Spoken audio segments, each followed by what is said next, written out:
नमस्कार, कैसे हैं? उम्मीद करता हूँ आप सभी लोग बहुत अच्छे होंगे, अपनी प्रिपरेशन में लगे होंगे। इकोनॉमिक्स का बहुत इंपॉर्टेंट लेक्चर, बहुत इंपॉर्टेंट लेक्चर है। और क्या है, इंपॉर्टेंट ग्राफ्स में बताने जा रहा हूँ। पेपर में इन ग्राफ से क्वेश्चन लगातार पेपर में पूछा गया है। लास्ट टाइम खूब आए थे, इस बार भी गारंटी के साथ आएगा।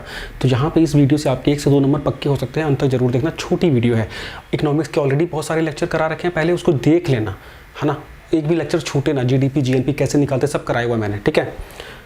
अब देखिए, कुछ इंपॉर्टेंट ग्राफ्स या कर्व दिए जाते हैं। कर्व को ही ग्राफ बोला जाता है, वक्र भी बोला जाता है, जिससे हम पता लगा लेते हैं कि कोई किसी समाज में या किसी व्यवस्था की में क्या चीज़ें प्रोग्रेस चल रही है, क्या किस तरह का सिस्टम चल रहा है। इसमें सबसे इंपॉर्टेंट एक कर्व है लॉरेंज कर्व। बच्चे 1905 में मैक्स ओ लॉरेंज के द्वारा जो बनाया गया था, जिसका तैयार किया गया था। और ये जो कर्व क्या करता है, पहला क्वेश्चन यहीं पे है। एक्चुअली लेक्चर में पहले बना रहा था, लेकिन अचानक वीडियो पॉज हो गई, इस वजह से दोबारा से हमें आना पड़ रहा है। देखिए, लॉरेंज कर्व से या लॉरेंज वक्र से पहली बात क्वेश्चन क्या है, क्या पता लगता है? आय का वितरण पता लगता है किसी समाज में। इनकम का डिस्ट्रीब्यूशन, मतलब जनता के आधार पे इनकम कैसी है, मतलब समाज की आर्थिक विषमता समता का पता लगता है। कि मान लीजिए किसी समाज में, किसी देश में 100 लोग हैं और हर लोग 50-50 हज़ार रुपये कमा रहे हैं, तो वहाँ असमानता बिल्कुल नहीं है, सब इक्वली कमा रहे हैं। किसी देश में 100 लोग हैं, 90 लोग 1000-2000 कमा पा रहे हैं और 10 लोग 1-1 करोड़ कमा रहे हैं या 1-1 लाख कमा रहे हैं, तो समाज असमानता है इस प्रकार से। तो इस कर्व से हम बहुत आसानी से पता लगा सकते हैं। इस कर्व का यूज़ दुनिया की सारी सरकारें करती हैं अपनी नीति निर्धारण में, सोसाइटीज़ का पता करती हैं, आय का बंटवारा किस प्रकार से हो रहा है, उसी के आधार पर पॉलिसीज़ बनती हैं, बिजनेस मॉडल्स बनते हैं। अभी क्या है ये कर्व, देख लो। ये है कर्व, ये है curve. Y axis, X axis, मतलब इधर जनसंख्या, इधर आय, ठीक है। तो ये क्या बता रहा है कि अगर ये वाइट वाली लाइन दिख रही है, वाइट वाली लाइन मतलब स्ट्रेट लाइन, बिल्कुल सीधी लाइन अगर रहेगी, तो मतलब उस समाज में असमानता बिल्कुल नहीं होगी। मतलब 20 लोगों की बराबर 20 इनकम, 40 लोगों की बराबर 40 इनकम। आप देख रहे हो बिल्कुल परफेक्टली। तो बिल्कुल अगर स्ट्रेट लाइन होती है लॉरेंज कर्व में, तो उस समाज में असमानता बिल्कुल नहीं है। और जितना कर्व लेट के चलेगा, समझ लो उस समाज में उतनी ज़्यादा असमानता है। तो ये लॉरेंज कर्व है आपका, ये वाला। ये देखो, ये आपकी ये लाइन दिख रही है, ये वाली जो मैं उंगली करा रहा हूँ, ये आपकी लॉरेंज वक्र हो गई। लाइन ऑफ इक्वलिटी से समानता की लाइन से कितनी दूर है? जितनी ज़्यादा दूर होगी उतना विषम समाज होगा। और जितना ये लाइन कम होगी, मान लो इसकी जगह लॉरेंज कर्व यहाँ होता, ऐसे ऐसे ही होता, ये होता, तो उस समान में असमानता कम थी। और नज़दीक होता तो उस समान में असमानता और कम होती। समझ गए बात को? तो जितना मोटा ये कर्व, गहराई बनेगी, गैप बनेगा, उतना असमानता होगी। ये है लॉरेंज कर्व। इसी कर्व की मदद से हम गिनी कोफिशिएंट भी निकाल सकते हैं। ये कर्व से तो हमको विजुअल आइडिया लग रहा है ना कि आर्थिक रूप से समानता है कि नहीं है। गिनी कोफिशिएंट तुमने सुना होगा, 0 से 1 के बीच उसकी वैल्यू होती है। गिनी कोफिशिएंट भी मैथमेटिकल वैल्यू होती है। ये तो विजुअल वैल्यू है, चित्र से दिख रहा है, और मैथमेटिकल वैल्यू असमानता की निकालता है गिनी कोफिशिएंट, इसी वक्र का यूज करके, वही बताऊंगा। तो ये एकदम क्लियर हो गया, कोई दिक्कत नहीं होनी चाहिए इसमें। अब देखिए, इसका प्रयोग मैंने बता दिया किस लिए होता है। अब दूसरा आ गया गिनी कोफिशिएंट में बाबू। गिनी कोफिशिएंट क्या है? एक गणितीय आंकड़ा है जो कि आय की असमानता दर्शाता है कि किस देश में या किस समाज में कितनी असमानता है आय को लेके। 0 से लेके 1 तक वैल्यू होती है बेटा इसकी। 0 मतलब समानता, मतलब बिल्कुल समानता, आर्थिक समानता, बेस्ट प्लेस, मतलब कोई असमानता है ही नहीं। और 1 मतलब सबसे ज़्यादा असमानता, सबसे ज़्यादा असमानता, ठीक है। इसका ध्यान आपको देना है। तो 0 से लेके 1 के बीच में वैल्यू होती है। 0 बेस्ट पॉसिबल सिचुएशन, 0 मतलब कोई असमानता नहीं है लॉरेंज वक्र में, ये वाली सिचुएशन। तो इस स्ट्रेट लाइन के लिए गिनी कोफिशिएंट 0 होगा। अब देखिए गिनी कोफिशिएंट बढ़ेगा कैसे? गिनी कोफिशिएंट बढ़ता है जितना ज़्यादा ये पेट मोटा होता जाएगा। इधर दिखा रहा हूँ, ये देखिए, यही मैंने लॉरेंज कर्व बना दिया। लाइन ऑफ इक्वलिटी है वो पीली वाली, ये लॉरेंज कर्व था।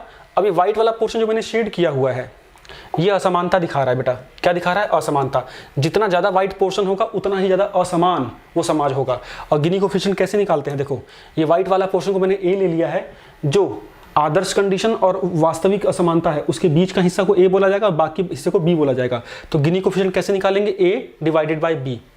तो मतलब जब भी ए बढ़ेगा, मतलब जब भी असमानता बढ़ेगी, तो गिनी कोफिशिएंट बढ़ेगा। समझ रहे बात को? गिनी कोफिशिएंट बढ़ेगा। तो मतलब 0 पे बेस्ट सिचुएशन, 1 पे वर्स सिचुएशन। क्लियर हो गया? टनाटन है, कोई टेंशन वाली बात नहीं है। अब इसमें देखो, नीचे जनसंख्या, ऊपर आय, टन। नेक्स्ट पॉइंट की ओर चलते हैं। कुजनेट्स कर्व बेटा। कुजनेट्स कर्व 2 चीज़ों के ऊपर है। एक तो आर्थिक विकास की बात करता है, पर्यावरण को रिलेट करता है डेवलपमेंट से। ये वाला है आर्थिक विकास का, है ना, कि जिस स्टार्टिंग में जब कोई देश अपना आर्थिक विकास करता है तो क्या सिचुएशन होती है। लेटा हुआ जो ये मार्कर है, ये है पर कैपिटल इनकम, प्रति व्यक्ति आय, पर कैपिटल इनकम, और ये ऊपर असमानता।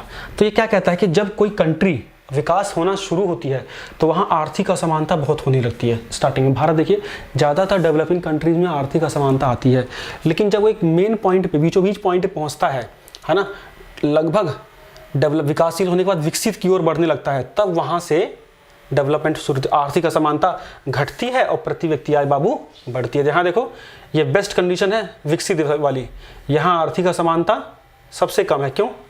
इनकम इनइक्वालिटी 0 है और प्रति व्यक्ति आय कितनी ज़्यादा है। तो ये सिचुएशन है। 3 हिस्सों में बांटा है। पहला हिस्सा डेवलपिंग इकोनॉमिक्स, यहाँ पे विकसित हो रही थी इकोनॉमी, और जैसे विकासशील होकर इस कंडीशन में पहुंची कि अब थोड़ी स्ट्रांग हो गई, वहाँ से टर्निंग पॉइंट होना शुरू हो गया, आर्थिक असमानता घटने लगती है, आर्थिक असमानता घटने लगती है।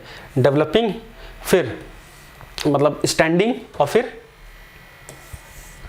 डेवलप्ड, विकासशील, स्थायित्व और विकसित। तो विकसित में, विकसित अर्थव्यवस्था में आर्थिक असमानता कम होती है, प्रति व्यक्ति आय ज़्यादा होती है। विकासशील देश में आर्थिक असमानता ज़्यादा होगी, प्रति व्यक्ति आय कम होगी। डन। इंडिया यूएसए लगा लो कंपैरिजन। इसी का एक और एग्जांपल है पर्यावरण से।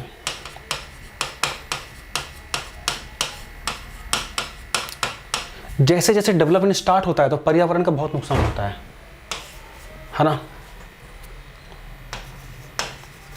और एक पॉइंट के बाद जब डेवलपमेंट काफ़ी अच्छे से हो जाता है तो पर्यावरण की सिचुएशन फिर इंप्रूव होती है। बेस्ट एग्जांपल आप देखोगे किसका? इंग्लैंड का देख लेना। इंडस्ट्रियल रेवोल्यूशन जब हुआ था, औद्योगिक क्रांति, बुरा हाल हो गया, थेम्स नदी बर्बाद हो गई थी, बिल्कुल गंगा या एक नाले की तरह हो गई थी। बाद में जब विकास पूरा हो गया तो थेम्स नदी और पर्यावरण वहाँ का कितना स्वच्छ हो गया। ठीक है, तो जब pre industrial period, industrial period, post industrial period, इसमें पर्यावरण पे ये प्रभाव पड़ता है। जब शुरुआती में पर्यावरण में बहुत नकारात्मक प्रभाव पड़ते हैं, भारत में देखो ये स्थिति यही है। उसके बाद स्थायित्व आता है, फिर पर्यावरण में सुधार होना शुरू होता है। ये क्या कौन बोलते हैं? ये भी कुजनेट्स कर्व का एनवायरनमेंट वाला हिस्सा है। तो कुजनेट्स के 2 हैं। ठीक, नेक्स्ट। अब बच्चे आ गया लैफर कर्व। बहुत कम लोगों ने सुना होगा। लैफर कर्व क्या होता है, किसके बीच में होता है? टैक्स रेवेन्यू कितना आ रहा है और टैक्स रेट कितना है। ये सीधे सीधे बोलता है कि जब टैक्स की दर कम होती है तो टैक्स कलेक्शन ज़्यादा होता है। मतलब जब आप टैक्स रेट ज़्यादा लगा दोगे ना तो रेवेन्यू कम होगा, बिकॉज उसमें बहुत कम लोग ही उसका वो कर दे पाएंगे। इसीलिए हमें कर्ज की दर को कम, टैक्स की रेट को कम रखना चाहिए, इससे ज़्यादा टैक्स कलेक्शन होगा। तो देखिए ये पॉइंट है। इस पॉइंट के बाद जब टैक्स रेट बढ़ाना शुरू कर दिया तो टैक्स कलेक्शन में गिरावट आनी शुरू हो गई। ये रेड वाला portion region of decline revenue है। ठीक है ना, रीजन ऑफ डिक्लाइन रेवेन्यू मतलब कर्ज, बार बार कर्ज बोल रहा हूँ मैं, टैक्स रिड्यूस होगा अगर हम इनकम टैक्स का रेट बढ़ा। मान लीजिए भारत में 10% रेट है टैक्स का, है ना, 1 लाख करोड़ रुपए इकट्ठा हो रहा है, 20% कर देंगे तो रेवेन्यू घट जाएगा। उन लोगों को लगता है कि बढ़ाने से फायदा नहीं, संख्याएं कम हो जाएगी लोगों की, लोग चोरी करना शुरू कर देंगे और समस्याएं होनी शुरू हो जाएंगी। समझ गए? तो ये है लैफर कर्व। टैक्स रेवेन्यू और इनकम टैक्स रेट से पता लगता है, या टैक्स रेट से इनका आपस में रिलेशन है। दूसरा है फिलिप कर्व। फिलिप कर्व का है महंगाई और बेरोजगारी से। ये बोलते हैं जब मुद्रास्फीति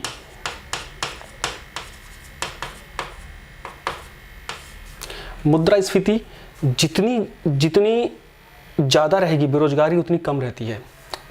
ठीक है, और जैसे जैसे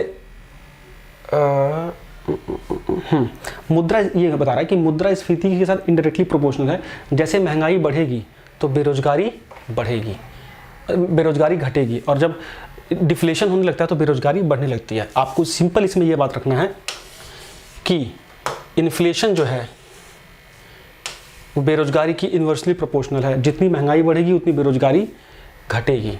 ठीक है, और इसका ये रिलेशन किससे रिलेटेड है? इन्फ्लेशन और बेरोजगारी से। ध्यान देना है। फिलिप कर्व क्वेश्चन ज़्यादातर यही आता है, इन्फ्लेशन और बेरोजगारी किसका रिलेशन बताते हैं।